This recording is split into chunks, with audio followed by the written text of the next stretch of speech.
Hola a todos, mi nombre es Ani Ulloa, me encuentro tomando el programa SITBA de la Universidad del Quindío.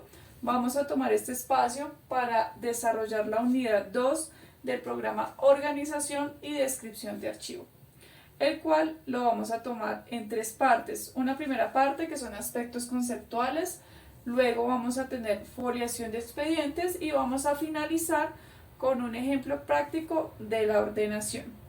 Bienvenidos. Es importante iniciar conociendo el concepto de la ordenación documental. En la ordenación documental es la operación archivística que se realiza dentro del proceso de la organización. La organización es el resultado de la clasificación más la ordenación más la descripción.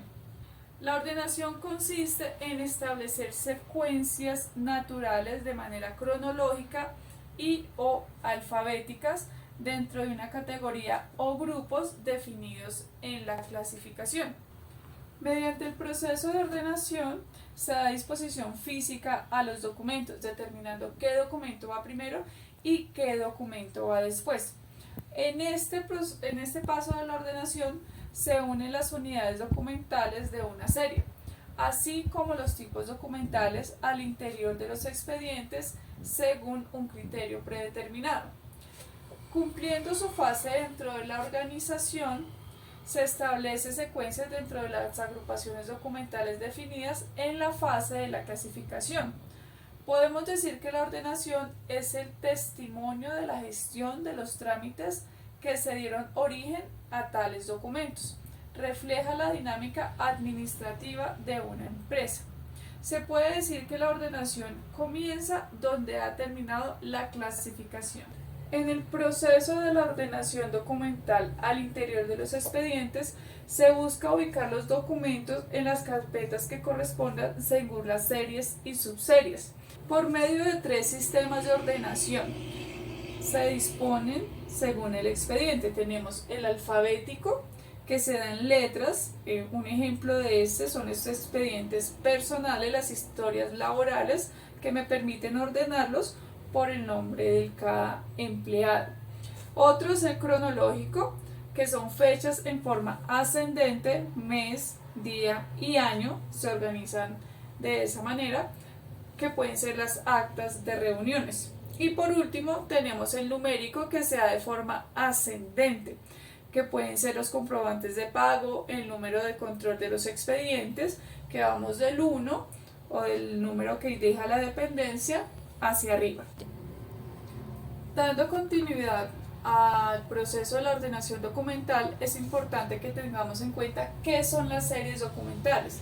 Las series documentales son el conjunto de unidades de estructura y contenido homogéneos, emanados de un mismo órgano o sujeto productor. Aquí se aplica el principio de procedencia.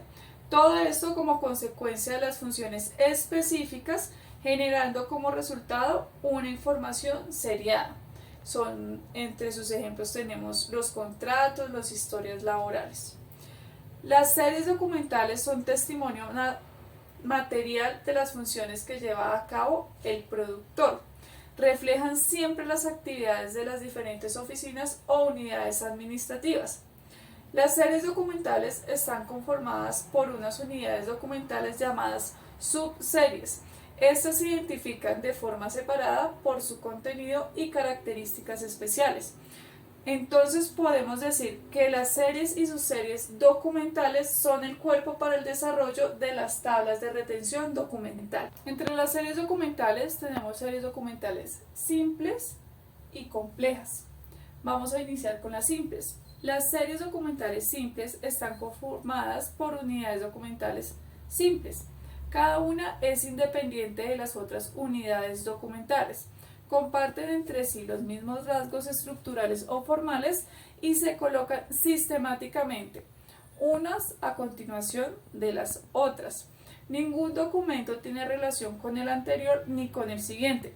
El contenido de cada uno es particular y la información es diversa. Los pasos metodológicos para su ordenación son un análisis de las características formales de cada unidad documental para comprobar su pertenencia a la serie documental. Luego tenemos selección del sistema de ordenación numérico simple que vamos a utilizar o cronológico de acuerdo a las características de la unidad documental de la serie. Siguiente, aplicación. Aplicamos el sistema de ordenación que hemos seleccionado. Almacenamiento, donde las series documentales se van a adecuar en cada unidad de conservación. Foliación, de cada documento en la unidad de conservación asignada. Y por último tenemos identificación.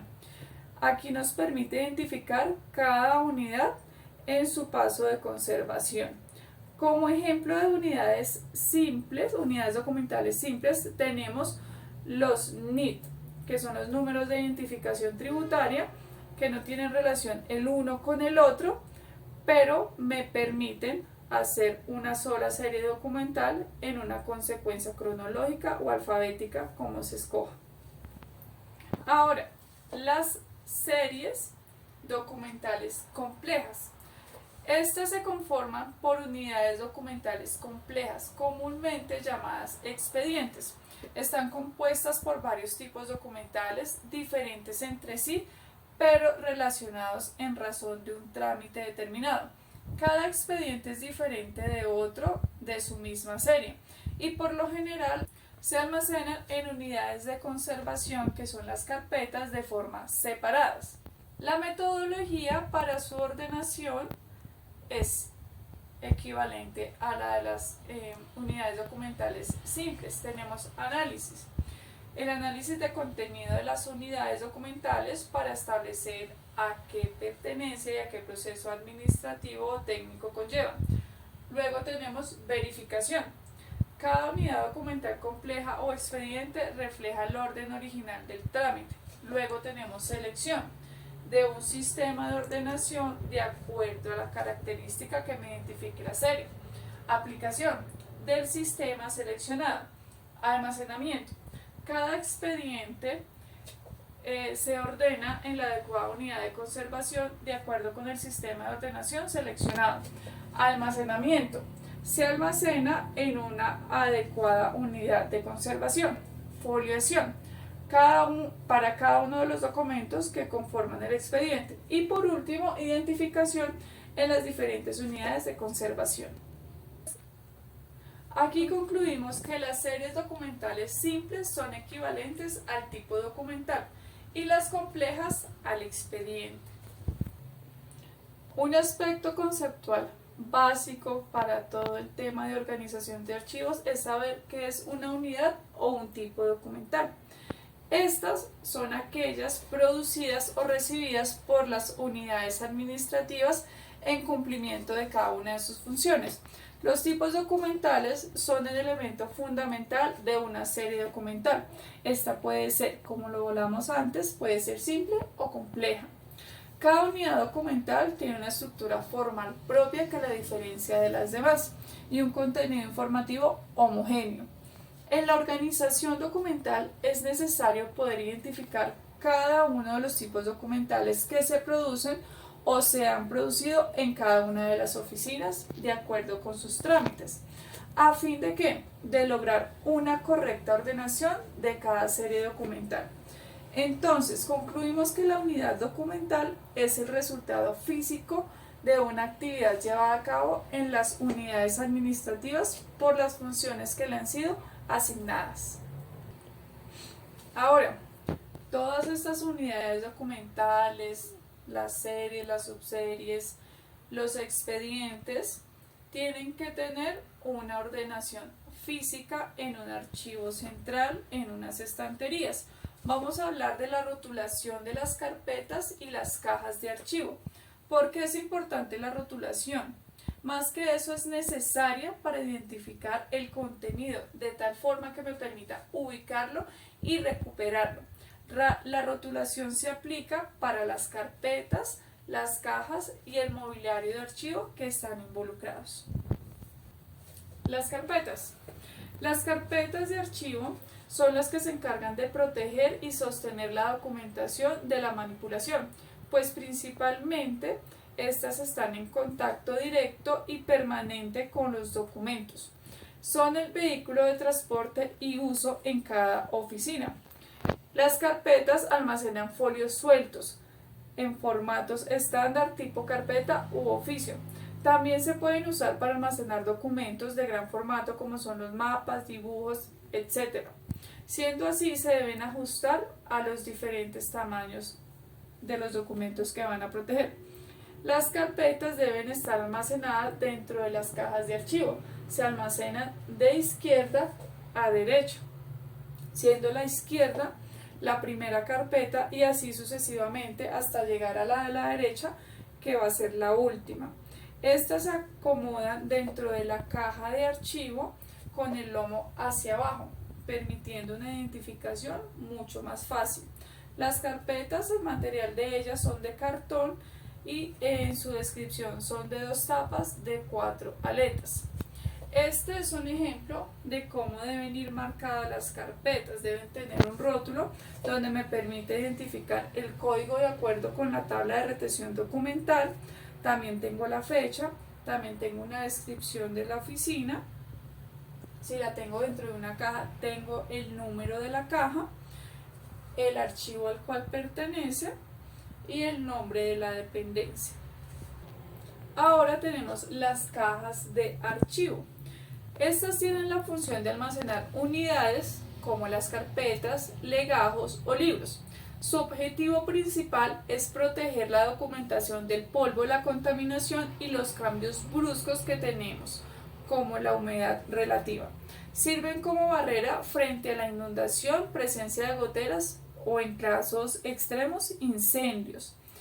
Por otro lado, las cajas de archivo facilitan la manipulación y organización, ya que se ubican sobre estantes y al ir debidamente identificadas permiten una rápida consulta. El material de las cajas de archivo está elaborado de cartón corrugado. En su parte interna está recubierto con una película a base de parafina y ceras vegetales.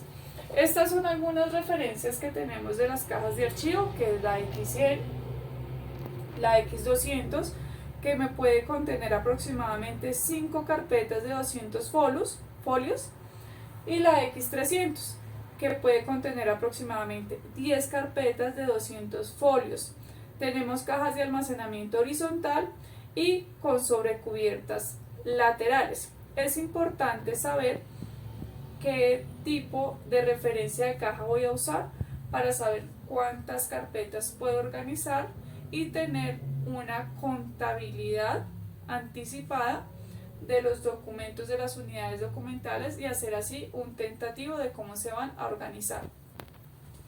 La organización de las cajas al interior de los depósitos de archivo se da según la necesidad que quiera manejar el archivista. Pueden ir de forma ascendente, descendente, de izquierda a derecha, de derecha a izquierda. Todo se dispone a la necesidad que tenga el archivista y la oficina de consultar los documentos.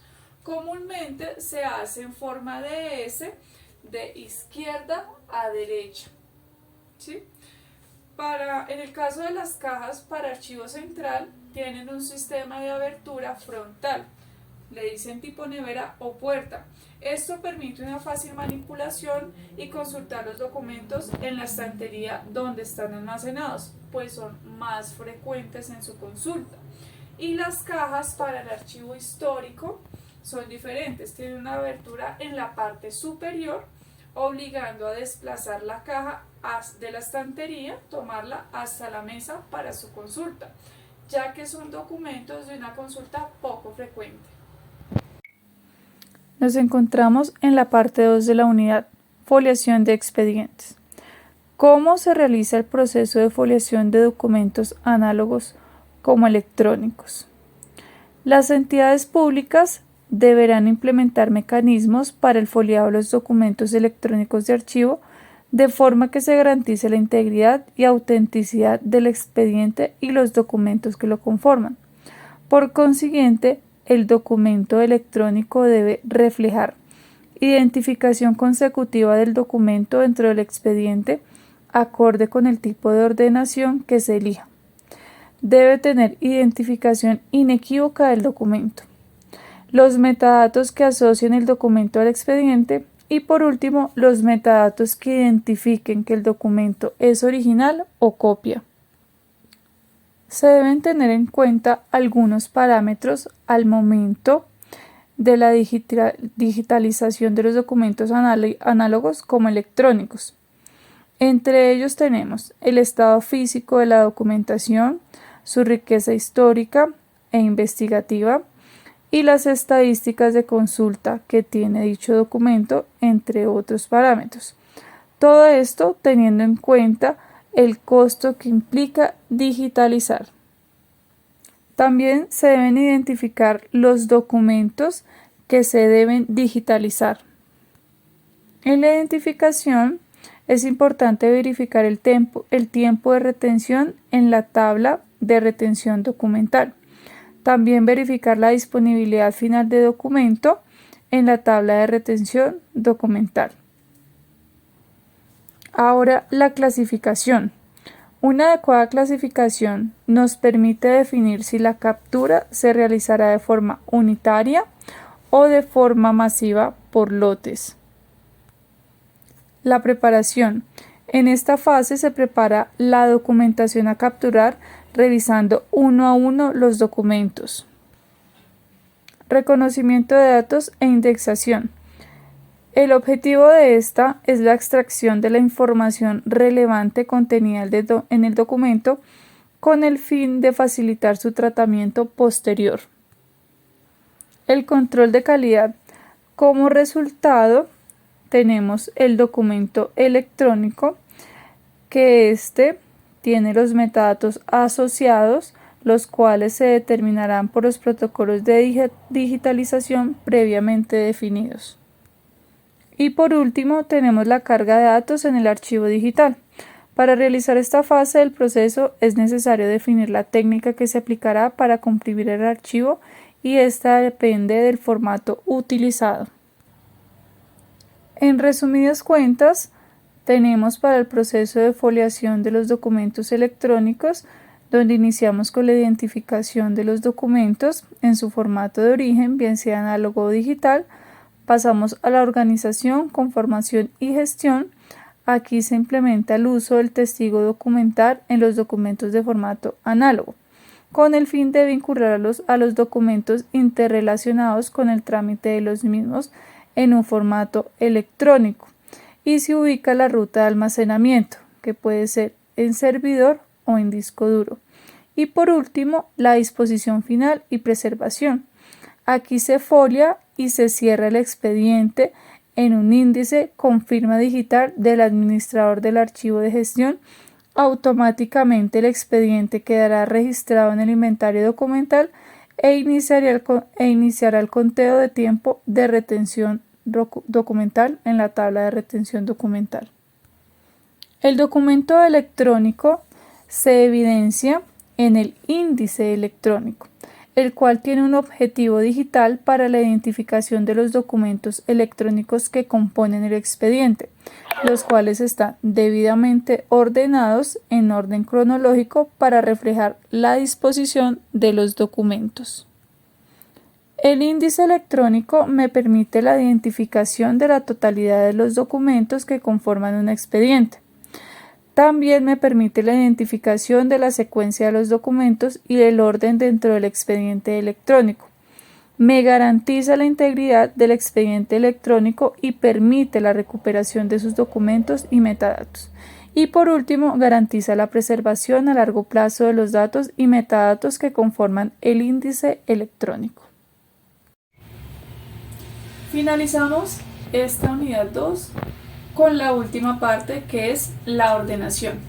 Este es un proceso que consiste en ubicar cada uno de los documentos en la carpeta que corresponda según las series y subseries asignadas.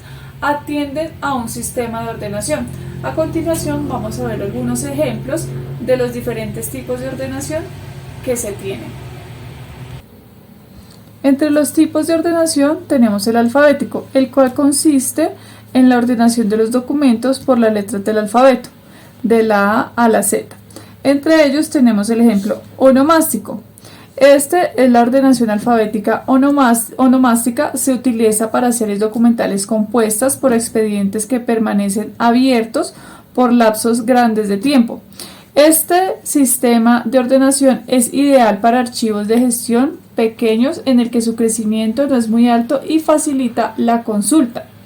Un ejemplo de esto pueden ser las historias laborales, y yo aquí tengo un ejemplo de una serie de facturas que están organizadas por orden alfabético. El topomínico, este es un tipo de ordenación que puede basarse en regiones, en el país, departamentos, municipios o localidades. Este es un ejemplo que podemos organizar las facturas también por ciudades. Tenemos Manizales, también se maneja en orden alfabético, Piedecuesta y por último San Andrés Sotavento. El último tipo para el sistema de ordenación alfabético es el temático. Este se ordenan las series y subseries documentales por el asunto o tema de su contenido.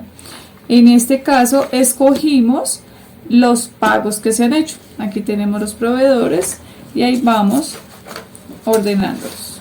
Ahora tenemos la ordenación numérica, que son números en forma ascendente. Para este ejemplo es el ordinal. Consiste en disponer los documentos en forma consecutiva, progresivamente, obedeciendo a la numeración que los identifica. Aquí tenemos un consecutivo y vamos del menor al mayor. Otro tipo de ordenación numérica es la cronológica. Consiste en colocar un documento detrás del otro en forma secuencial de acuerdo con la fecha en que la documentación ha sido tramitada, teniendo en cuenta en primer lugar el año, seguido del mes y por último el día. Bueno, en este caso la empresa también tiene su propio sistema que vamos del día al mes al año, así consecutivamente. Por último tenemos el sistema de ordenación mixto. Este puede darse de dos formas. La primera, alfanumérica. Se ordena la serie documental utilizando a la vez orden alfabético y numérico cronológico. En este sistema de ordenación, los datos que se cruzan no serán separables, siempre estarán asociados. Para este ejemplo tenemos que es una factura electrónica y vamos con la consecuencia. Lo ideal, para hacer un ejemplo más exacto, es que fuera cambiando también el sistema alfabético. Si aquí tuviéramos ET 4279, no podría separarse el ET 4279, y si yo aquí tuviera ES, y así consecutivamente, los dos siempre y van a estar ligados. Por último, tenemos el ordinal cronológico. Este sistema se aplica en ordenación también a series documentales cuyas unidades documentales son numéricas simples y a la vez cronológicas, las cuales se controlan en primer lugar por el número de la unidad documental y después por el cronológico. Tenemos un ejemplo de estas, lo que son las resoluciones, los acuerdos y los decretos. Aquí tenemos una declaración de importación que está organizada por el mes, por el año y por la secuencia ordinal.